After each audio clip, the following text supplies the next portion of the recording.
Well, hello, and welcome once again to another edition of Pray on This. I'm your host, John Pray.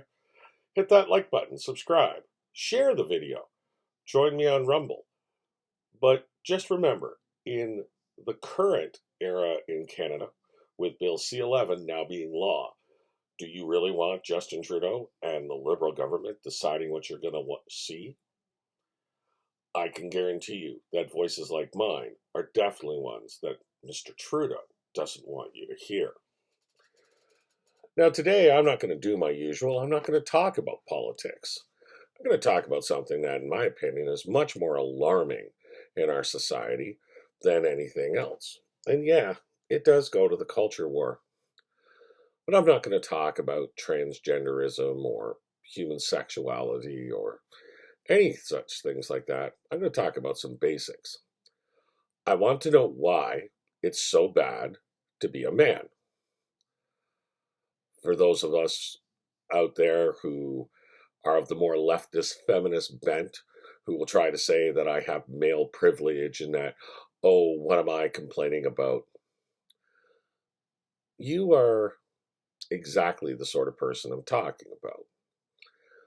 The fact of the matter is that there are no rights that I have that my wife, Pamela, doesn't have. There are nothing in society that I can do that she can't do, with the exception maybe of going into a safe woman's space, which even now, if I identified as a female, would be perfectly fine. But I really want to know what is going on in our society that is so terrifying about men. Now, I know that there are those who are going to say, oh, well, men have the potential to be violent. Men have the potential to be sexual predators. Men have the potential to be overly aggressive. Men can be just general pains. Men are too energetic. Well, all of those things are true. And yet, 99% of men are not sexual predators. We are not overly violent. The majority of us are aggressive, I will give you that. The majority of us are opinionated. The majority of us do masculine things. I'm not going to lie. Look at my shirt. For those in Canada will know that that is the logo of the Toronto Argonauts. For those in the United States or around the world, Toronto Argonauts are a Canadian Football League professional football team, and I'm talking North American football. Bunch of big, burly men slamming into each other as fast as they possibly can. I love the game. I played the game in high school. I played the game in college. I have loved that game ever since I first saw it when I was a child. I've also loved hockey. I know my mother put me into soccer, but that was never the sport I wanted to play. It definitely just didn't seem aggressive enough for me. There's nothing wrong with being a boy. I spent the majority of my childhood outside, playing in the dirt, looking after frogs. I never really touched snakes. I hate them. But looking at bugs, climbing trees, playing war, just basically being aggressive. Playing other sports like baseball, football, and hockey, thinking all the time that I was going to be a professional of the sport. I never had that level of athletic talent. I wish I did, but I didn't. And then when I grew up, I thought, well, I'm the son of a man who had 3 sons, no daughters. Both my grandfathers, yeah, they had a daughter each, but they had 2 sons. I come from a family of men who usually father men. I was shocked when I became the father of 2 lovely daughters. I never did get a son. But I raised those daughters, and I raised them to be girls. Nothing wrong with that. I also raised them to be strong, independent, and in some ways, maybe I raised them to be too strong. I love my son in law, but I will say this. as big as he is, because he is taller than me. His shoulders are just as broad. But he ain't the most masculine fellow in the world. He doesn't really enjoy a lot of male sports. He's not really mechanically inclined. In my opinion, in a lot of ways, there are times I'm disappointed in him because he's not more like me. However, my daughter does have two sons. There are no daughters that I have as grandchildren. And there are times when my daughter and my son in law are horrified by how my two grandsons behave. Now, there's quite an age discrepancy between the two. The oldest is 9, and the youngest is 2. Not quite yet, but they will be within a month. And my 9-year-old grandson, although he is not as aggressive as his grandfather was at that age, he's still pretty aggressive. Whenever he's around his puppy, which is what I'm called, he likes to wrestle, he likes to throw punches, he likes to run. He tries to get me involved in the video games he likes, but I'm not a video game type of guy. But overall, he's fairly masculine. Now, we did try to put him into hockey, and he really didn't like skating. And with my love of football, I wanted to take him to a game a couple of times, and his parents have been kind of against it because it's a very masculine sport. But I finally got him to sit down and watch a football game with me.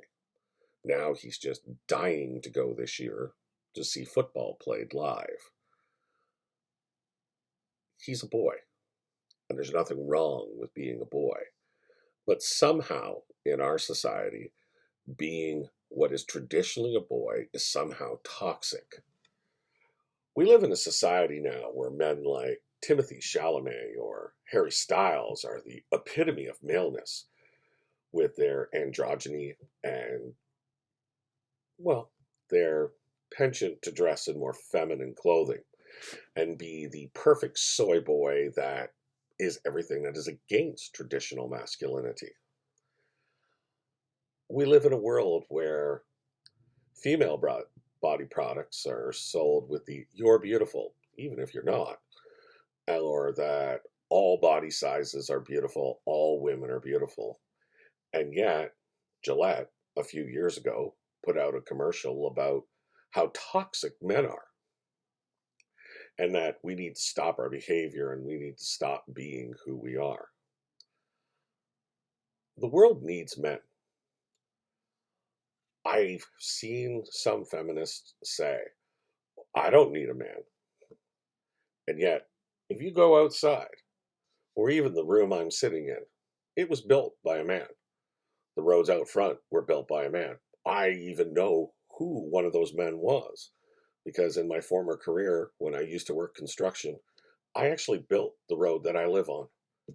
I was the excavator operator that put in the storm sewers, put in the sanitary sewers, dug the road base, and I even graded for the curbs out front. I'm not the greatest in a grader. I did it with a bulldozer. So I didn't grade for the final asphalt, but I built the road out front.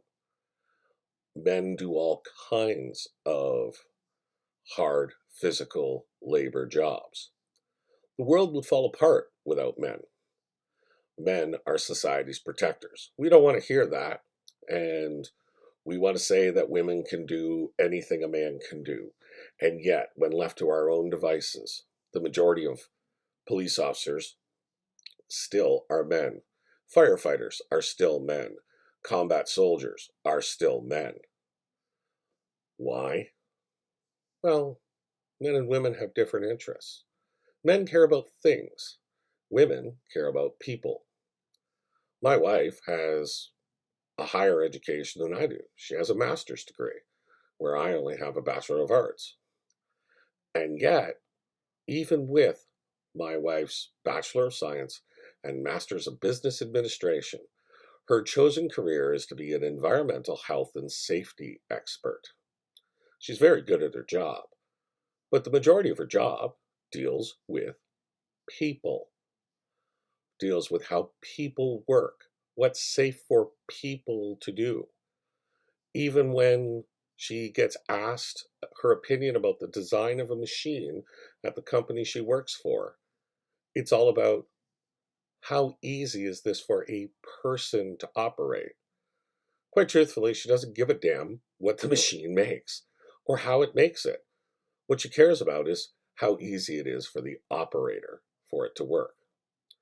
Now, I myself have always been interested in things. When I was a child, dinosaurs fascinated me. Same as my grandson. When I was a child, heavy equipment fascinated me. Used to love watching bulldozers, excavators, big trucks, snow plows. Geez, the same as my grandsons. I used to love to dig in the dirt. I used to love to build forts out of every piece of scrap lumber I could find. I used to love to be in the woods. Geez, my grandsons are like that too. My daughters never were, but my grandsons are. It's because we're different, and we need to celebrate that. Now, when people talk about the toxicity of men, I think they're talking about the worst men. And it is true that the majority of 95% of extremely violent offenders are men. It is true that men commit some of the most horrific crimes. It is a very small minority of men that do that. There is nothing wrong with being aggressive, dominant, being strong of mind and body. There's nothing wrong with playing hard, aggressive sports. Dr. Jordan Peterson, when he talks about men, he says, and I quote, learn to be a monster and then learn to control it. It's how I advise my daughter on how to raise my grandsons.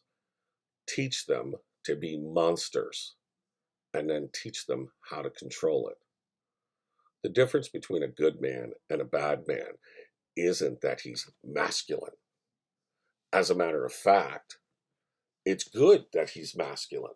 The majority of women, even highly educated, top of their field women, like my wife, like masculine men, men who are men, to be partners, men who are competent, men who take care of their responsibilities, men who are protective. I am one of these men.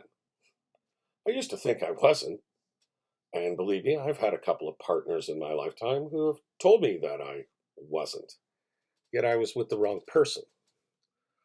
But overall, I have always been told that I'm attractive to women, and I'm still attractive today. I don't know how at 5'9" and 240 pounds I'm attractive. I'm bald. I've got wrinkles. I have gray in the beard, and yet I'm still attractive. Maybe it's the fact that I have a career, that I am dedicated to my career. I'm dedicated to my family. I'm dedicated to my friends. I take care of my responsibilities. I stand up and I protect those who are weaker than me around me. That makes me competent, but it also makes me extremely dangerous. I have the propensity to be incredibly violent, but I know how to control it. So, those men out there who are terrified to raise their sons in this climate, well, in a way, you should be terrified. But you shouldn't be terrified of your sons being masculine. You shouldn't be terrified of your son's love of tractors or heavy equipment or wanting to be out in the woods or wanting to play in a mud puddle. You shouldn't be terrified of them wanting to play aggressively, wrestle, even fist fight. Both of my oldest and dearest friends in this world, Jason and Edwin, the first time I met them, we got into fist fights. And yet those are friendships that have endured for 45 years of my life. And today we do anything for each other. Boys need to be raised as boys. The world needs men, but what the world needs is they need competent men, men who are monsters, men who can be terrible, men who can be incredibly violent, but they know how to control that. So they are not terrible people. They are competent. They are not overly aggressive. They are aggressive to the situation for which it requires. They are not violent, out of control individuals. Even when they need to be violent, they are very controlled in that violence, and they know when it is appropriate to do so. When defending a little brother or sister, when defending a spouse. And no, your first reaction should never be to lay hands on someone. But you have to be strong enough to stand between those who are weaker than you and the danger that's being presented. And you have to be able to confront that danger. The world is not a nice place. It's not all sunshine and rainbows. And the fact of the matter is that we need good, strong, competent men to protect us from the things that go bump in the night. I'm not sure that the Timothy Chalamets or the Harry Styles of the world are the type of people that we want to protect our society. The greatest protection against a bad man is a good man who can be just as terrible. That, as always, is prey on this.